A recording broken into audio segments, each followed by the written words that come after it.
Alors, ce qui va se passer, c'est qu'on va faire un petit comparatif des commentaires de la vidéo de la semaine dernière où j'ai plus de souffle, où j'étais maquillée contre celle d'aujourd'hui où vraiment je suis un déchet. C'est-à-dire que je suis malade et que je ne suis pas maquillée ni habillée.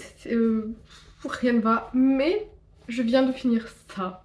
Et du coup, j'ai envie de parler de ça. Et du coup, j'ai envie de parler des clichés en romance. Enfin, bon, de la romance de manière générale. Et je ne trouve rien de mieux qu'aujourd'hui, où je suis au fond du seau pour avoir envie de faire ça. Mais je préfère le faire tant que ça c'est frais, parce que ça c'est moins frais et je sens que je vais plus galérer à retrouver les positifs. Enfin non, j'ai adoré, donc je vais pas galérer à retrouver le positif, mais mes idées seront moins précises. En fait, je devrais refaire les sortes de vlogs, et c'est reparti pour des divagations. Bon, donc je parle du nez. Il faut peut-être que je parle plus fort parce que ma gorge... Donc il y aura des interludes mouchoirs, il y aura des interludes toussage, toussement, sautage. Ah, quelle idée de merde de faire ça. Ah non, le doré il se barre là-dessus. Oh, très déçu. J'espère que ça enregistre. Oui, c'est bon, ça enregistre. Donc, je vais commencer par parler de ça. Blood of Hercules de Jasmine Mas, publié chez Verso et sorti il y a 1 ou 2 semaines, je crois.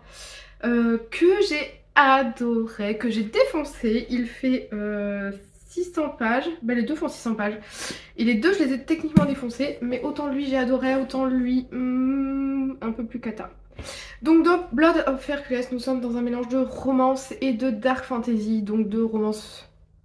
romantasy version dark fantasy. C'est pas de la dark romance, enfin on pourrait dire que si, mais c'est vraiment dark fantasy romance.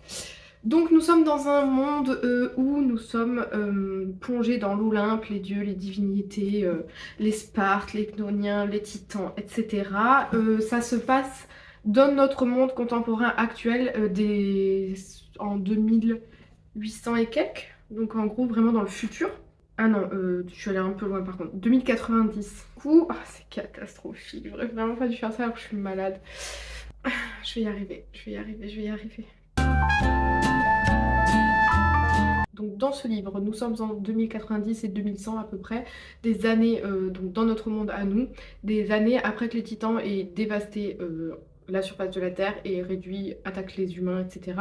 Dans cet univers, les Spartes, donc voilà, tout ce qui est divinité gréco-romaine, du coup grecque, si j'ai pas de conneries, vivent parmi nous, etc. Il y a 12 grandes maisons qui régissent vraiment l'univers, dont 4 maisons, ouais, 4 maisons ctoniennes, très dur à dire. Donc 4 maisons, on va dire, de sang très pur, et 4, et donc 8, 2, 4, 6, 8 et 8 maisons olympiennes. Donc ils se forment les 12 maisons de Sparte et qui défendent, en fait qui se battent contre les titans, j'allais dire qu'ils défendent mais les humains ils en ont rien à foutre. Et donc dans cet univers nous avons suivi le personnage d'Alexis qui est une jeune fille qui a grandi loin de tout ça, qui a grandi dans un milieu très pauvre, qui n'a pas grandi avec ses parents. Ses parents adoptifs c'est des gros enfoirés, elle est régulièrement battue, elle est devenue même sourde et aveugle d'un côté, elle est bègue, elle est brimée de toutes parts. Bref, elle a pas une enfance facile et elle en chie. Jusqu'au jour où elle va rentrer dans une académie qui va, pour lui faire passer un test, et pour commencer le test, ils font des sortes d'examens de sang pour essayer de trouver les sortes de descendants, d'héritiers des Spartes. Et elle va être repérée et donc devoir entrer à l'académie de guerre pour essayer de devenir une immortelle. Même si elle en a pas du tout envie. Le problème c'est qu'on va pas lui laisser le choix. C'est merveilleux. Et en fait, ce que j'ai beaucoup aimé dans cet univers, donc ça revisite évidemment tout ce qui est mythologie, etc. Ça s'y colle sans trop s'y coller. Mais ce que j'ai adoré contre tout, c'est qu'en fait, il y a vraiment une énorme part humoristique dans ce livre, que je trouve en décalage complet avec l'univers de Dark Fantasy, qui était très inattendu pour ma part. Je pensais pas du tout avoir ce ton-là. Mais Alexis, l'héroïne, donc le récit est à la première personne, on a de temps en temps un autre point de vue, mais c'est assez rare. Donc on a son point de vue à elle. Elle a un ton sarcastique qui est hyper drôle. Sa manière de parler de sa situation est vraiment très décalée et originale, je trouve, dans un récit comme ça. à la fois romance, à la fois dark fantasy, donc ben du coup on s'attend à ce que, bah évidemment c'est un univers sombre, évidemment elle en chie, etc. etc. Mais il y a plein de moments où elle lâche des trucs et moi ça m'a fait mourir de rire. Elle est aussi accompagnée d'un serpent, bah, j'aurais presque dit animal totem, mais c'est pas vraiment un animal totem, qui s'appelle Nyx, si je ne dis pas de bêtises. Et en fait, les deux, elles sont complètement barjots, genre vraiment, elles sont complètement barjots. Et elles ont des conversations complètement décalées. J'ai adoré. Alors par contre, ça prend plein de... Donc plein de tropes, j'en ai déjà parlé dans la vidéo d'avant, donc les tropes c'est des schémas narratifs récurrents, notamment en romance. Là on les a à l'arrière du livre. C'est un peu rigolo de lire les tropes. Moi, je suis toujours très... En même temps, ça me parle, en même temps, je comprends que ça parle pas et que ce soit un peu ridicule quand on les dit à voix haute. Mais en fait, ça reprend un peu, ce livre, tout plein de plaisirs coupables que j'ai en romance. Et je vais en venir après à ça. Mais où là, je trouve que ça fonctionne et où là, je trouve que ça a moins fonctionné. Mais donc, dans Blood of Hercule, nous sommes dans Moralie Grey caractère, donc des personnages à la personnalité euh, pas vraiment blanche, plutôt noire. Harem inversé, donc c'est-à-dire que nous avons un personnage féminin pour 4 masculins, parce que du coup dans cet univers elle va avoir deux mentors qui seront Achicle et Patrocle, et deux autres qui seront ses professeurs, c'est Caron et Auguste. Donc bah, pour ceux qui connaissent un peu la mythologie, les noms vont vous parler très rapidement. Et en fait, du coup, elle est entourée de ces 4 mecs, baraques, pas du tout content de l'avoir là.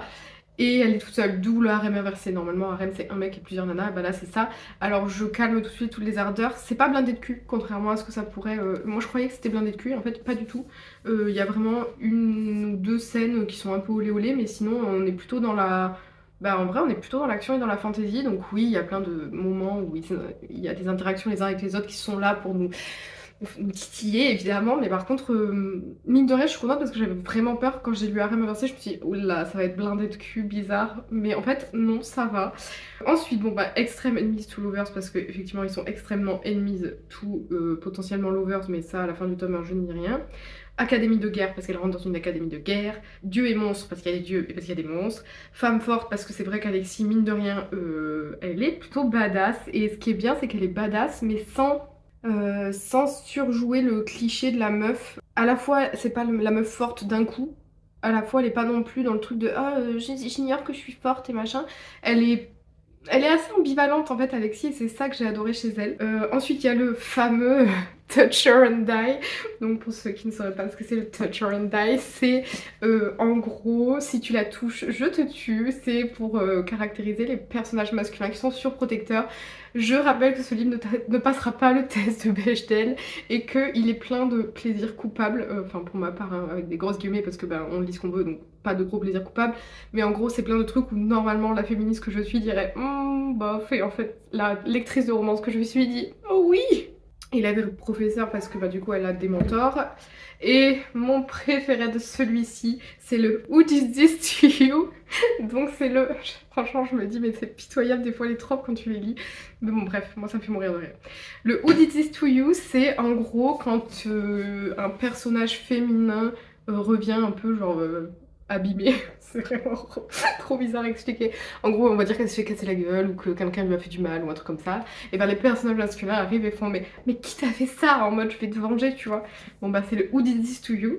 Et après un que je ne connaissais pas mais que j'ai découvert, c'est le Obsess MMC. Donc Obsess, je crois que ça existe à l'inverse. C'est genre main male character, donc les personnages masculins principaux. Obsess, c'est genre obsession, enfin obsédé, enfin bref, c'est vrai qu'ils sont un peu complètement margeaux.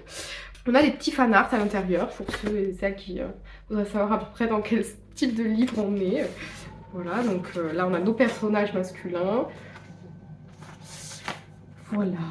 Bon par contre du coup je suis un peu déçue, le doré s'en va, hein, je tiens à le préciser. Pourtant je l'ai pas énormément frotté, mais bizarre, sorti de son contexte. Mais le seul truc qui me pose question, c'est vraiment, on dirait que... Bon, il y a plein de petits trucs qu'on peut deviner, des sortes de micro-suspense. Mais en fait, genre là, le truc s'appelle littéralement le sang d'Hercule. Donc bah, je veux dire, si on se doute pas que c'est elle, la descendante d'Hercule, bah, on n'a pas inventé l'eau chaude, quoi. Et en fait, on dirait qu'à la fin, c'est genre vraiment une grosse révélation. Je suis là, bah, pas du tout. Enfin, je veux dire, c'est le titre du livre, donc au bout d'un moment, soyons logiques. Après, il y a d'autres mystères qui parsèment le livre. Il y en a deux que j'ai vu venir, un qui était sympathique, mais qui n'était pas non plus genre mystérieux, mystérieux. Mais en fait, je trouve que le livre repose pas sur ça. Et le chat fait ses griffes, hein. Plus la chaudière, en fait, c'est un appartement vivant. Et donc en fait là-dedans, il y a des clichés, mais qui fonctionnent bien parce qu'on a des côtés un peu originaux et décalés enfin moi que personnellement j'ai beaucoup apprécié. Là où malheureusement, dans le CS Quill, donc ça sera un 3 tomes, normalement le deuxième est prévu en octobre, donc super hâte. Et donc j'en arrive au CS Quill, donc qui est l'autrice notamment de la saga Campus Driver, et moi j'attendais sa nouveauté avec énormément d'impatience, qui s'appelle Abyss, toujours publié chez Hugo Roman. Et CS Quill, j'adore sa manière d'écrire, je trouve qu'elle a une plume pareille, pleine d'humour. Et donc j'attendais celui-ci avec impatience, annoncé par l'éditeur comme une romance en 2 tomes autour de mystère, et en fait on va très vite le comprendre, de piraterie. Je ne spoil rien vraiment, si encore une fois c'est pas vraiment un secret, donc désolée si je vous ai gâché un plaisir de lecture, mais en vrai c'est pas tellement une surprise. Donc moi on me vend romance piraterie, CS Quill, je me dis c'est super, ça va être un gros banger, et en fait genre bon je l'ai dévoré, ça je l'ai commencé hier, avant-hier. Il fait 600 pages et je l'ai fini, c'est pas un souci. Le seul truc c'est que j'ai trouvé que là où... Alors, je rappelle que j'ai adoré celui-ci mais il y a plein de défauts, hein. Genre le côté répétitif que je vais reprocher à lui, techniquement là il y a 2-3 répétitions aussi où je me dis bon allez, mais là ça marchait, donc du coup la répétition est un peu moins lassante. Dans celui-ci, on suit Joséphine, qui est une voleuse hors pair et qui va se faire pincer lors d'un vol dans un port, PORT, port maritime, par en gros celui qui dirige le port, et il va lui dire bon ben tu m'as volé, soit tu m'aides à voler quelque chose à quelqu'un et je te laisse t'en aller, soit je te tue. Donc la base saine d'une relation, encore une fois. Donc elle se dit bon ben j'ai pas envie de crever, je vais l'aider à faire son casse et puis je m'en irai. Problème de celui-ci pour moi qui est une énorme déception du coup, parce que moi c'est Squill, je l'adore et j'avais trop hâte de lire celui-ci, c'est que en fait il y a donc Enemies to Lovers encore une fois. Le problème c'est que c'était hyper lassant, il y a des joutes verbales tout le long entre Vance, donc le mec, et Joséphine, qui sont répétitives au possible, et en fait c'est ça tout le long, mais il n'y a aucune avancée sur 600 pages, c'est quand même très long. Elle fonce dans les murs, tout va bien. C'est quand même très long sur 600 pages, des joutes verbales qui ne mènent à rien. En plus, c'est vraiment, alors là pareil, je trouve qu'il y a des trucs où c'est prévisible, mais il y a d'autres qualités, pour ma part, qui contrebalancent le fait qu'il y a des trucs que tu vois venir, mais il y a quand même un petit effet de surprise sur certains trucs où tu te fais ah ouais quand même bien, bien fait. Là, mais tout est prévisible, je veux dire, il y a rien il y a rien que je n'ai pas vu venir. Et pourtant, il y a quand même techniquement, je crois, 2 ou 3 grosses révélations où elle est choquée, la Joséphine. Et en fait, moi, je suis là, mais Joséphine, t'as des œillères ou qu'est-ce qui se passe? Joute verbale répétitive et lassante. Personnage, ben, que finalement, ils ont une sorte de profondeur, mais elle est tellement commune et à la surface que je les trouve un peu creux. J'ai eu du mal à trouver une alchimie entre les deux, et les peu de moments où il y avait des alchimies entre les deux, donc les peu de moments où les joutes verbales menaient à quelque chose, ben, l'autrice les a avortés pour j'imagine, faire durer le suspense, faire durer l'attention et tout, mais en fait, au bout d'un moment, faut faire craquer l'attention parce que sinon, moi, tu me perds, hein. Le chat pète un câble, tout va bien. Tu vois des fantômes, hein, bébé? Oui. Oh oui, elle voit des fantômes. Donc c'était franchement lassant, et j'en viens au truc de la romance. On lit une romance parce qu'il y a des clichés. On lit une romance parce que c'est confortable, qu'on va y trouver ce qu'on veut. Typiquement le Who Did This To You, très content de le retrouver là-dedans. Et là j'avais vraiment envie de tous ces trucs d'humour, de piraterie, de joute verbale et tout, mais il y a des clichés en fait qui ne fonctionnent plus. Typiquement dans celui-ci, la narratrice qui se regarde dans le miroir pour se décrire physiquement. Mais pitié les auteurs ou les autrices, arrêtez de décrire vos physiques de personnages quand ils se regardent dans le miroir. Ça se faisait en 2000-2010, mais maintenant on est en 2025, passons à autre chose s'il vous plaît. Ça déjà ça m'a beaucoup énervé, c'était page 10. Mais en fait au-delà de ça, je trouve que là où il y a un côté un peu plus peut-être moderne, c'est pas le bon mot mais voilà, c'est qu'il y a plein de clichés. Les tropes c'est des clichés, c'est pour ça qu'on les liste, c'est pour ça qu'on les lit. C'est pour trouver un peu ce qu'on aime, notre zone de confort en romance. Mais pour moi, il y a une sorte de modernité qu'il faut maintenant mettre, en tout cas moi, en tant que lectrice aujourd'hui, dans les romances. C'est qu'il me faut une touche d'originalité parce que sinon, je m'emmerde. Surtout quand c'est des trucs genre Bah, typiquement, moi, un truc que je peux plus lire en roman, c'est les trucs genre Bodyguard, enfin, les Laura S. Wilde et tout ça. Déjà, je suis désolée, c'est que du dialogue et c'est très mal écrit. Là, il y a beaucoup, beaucoup de dialogue.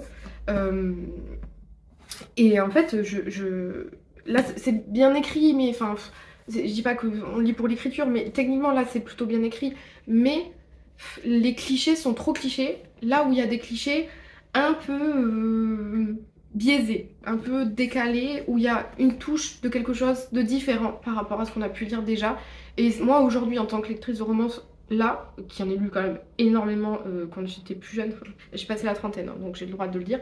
Euh, j'ai 30 ans, je vais faire pas genre j'ai 40 ans, hein, donc j'ai pas passé la trentaine, j'ai 30 ans, donc de la romance j'en ai lu et j'en lis depuis des années, et en fait maintenant j'ai besoin d'un truc un peu original parce que sinon moi vous me perdez. Et le problème dans celui-là, c'est que c'est 600 pages de joutes verbales où on essaie de nous faire monter une tension qui pour moi n'existe pas, alors que dans celui-ci, on ne cherche pas vraiment, parce qu'elle est vraiment dans un milieu tellement sombre que à aucun moment, sauf quand c'est amené, à aucun moment elle se dit oh je suis dans un univers sombre, je vis vraiment des jours de merde, mais si je me tapais un mec, bah non pas du tout, tu vois, là attention, vous voyez pardon, j'ai tutoyé comme une grosse irrespectueuse, dur à dire quand on est malade.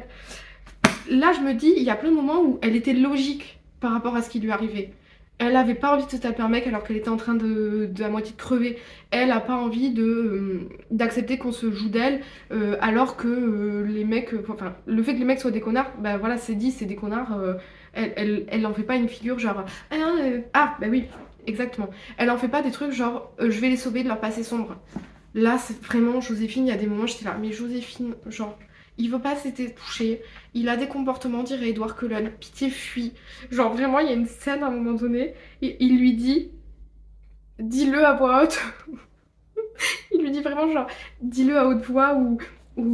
Je sais plus comment il lui formule, mais c'était vraiment genre le Edward quand il dit à Bella de dire le mot vampire à voix haute. Mais là, c'était la même scène, mais avec le mot pirate. Je suis là, mais les gars, s'il vous plaît, c'est un peu rigolo parce que moi, ça me fait rire parce que c'est con. Mais en fait, le problème, c'est que c'est premier... Enfin, moi, je suis quasi sûre que c'est premier degré, et donc du coup, ça ne passe pas du tout.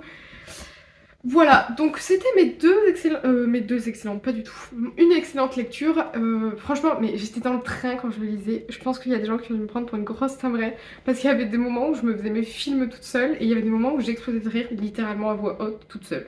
Et je sais que ça a fonctionné pour une fille qui l'a lu en même temps que moi, on en a discuté, et elle aussi elle a énormément ri, donc je me dis qu'il n'y a pas que moi qui suis friande de ce genre d'humour, un peu sarcastique, très décalé. Et je suis très déçue de dire que le nouveau CS Quill, personnellement ça ne le fait pas. Et dommage parce qu'en plus c'est en 2 tomes donc j'aurais peut-être la curiosité de lire le 2, mais en fait ce que je vais faire c'est que je vais attendre que le 2 sorte. Je vais faire il se passe ça, bon quelle surprise, et je vais le refermer. Alors que lui là je vais être comme une impatiente jusqu'à la sortie du tome 2. Je pense que dans mes abonnés, vous n'êtes pas nombreux vraiment à être fans de romance, je ne crois pas. Mais pour celles et ceux qui en lisent, est-ce que vous avez le même problème avec les romances aujourd'hui? Et si oui, est-ce que vous continuez quand même de tenter des trucs et de se dire bon bah tant pis un échec. Mais lui franchement très bonne surprise parce que pour le coup lui autant j'y allais un peu les yeux fermés, autant lui j'y allais à reculons et finalement c'est lui la bonne surprise. Parce que vraiment moi quand je vois Harem inversé je me dis blindé de cul toxique, blindé de relations machin. Et en fait je trouve ça bien qu'ils aient mis romance dark fantasy et pas dark romance fantasy. Je sais pas si vous me suivez parce que c'est pas vraiment de la dark romance, c'est vraiment de la dark fantasy avec des touches de j'aimerais bien que machin il me fasse ça quand même. Après c'est un délire hein, la muselière. La muselière c'est un délire.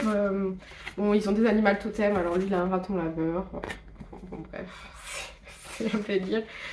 Bon salut toi, moi allez, c'est super. Et en plus, j'adore l'adresse de l'autrice. Ce livre est dédié à toutes les filles qui aiment les héros de fiction à la morale ambiguë et à toutes celles qui ont poussé un grand cri la première fois qu'elles ont lu la phrase « Qui t'a fait ça ? Ce roman est pour vous. » Et ben franchement, ça fonctionne très bien. Jasmine Mass, très contente d'avoir lu ton roman. Et c'est Squill, désolée, parce que franchement, je t'attendais avec beaucoup d'impatience, mais là, ça n'a pas fonctionné pour moi. C'était tout, j'espère que ça n'a pas été horrible à écouter avec mon nez à moitié bouché et Gigi qui court partout comme une grosse folasse. Hein bébé? Tu dis pas bonjour? Non, bah pas de Gigi dans cette vidéo à part en bruit de fond. J'espère que cette vidéo vous aura plu, n'hésitez pas à liker, partager, vous abonner si jamais c'est le cœur vous en dit, sinon c'est pas très grave, de toute façon je ne fais pas ça pour la gloire. Et du coup je vous dis à bientôt dans une prochaine vidéo.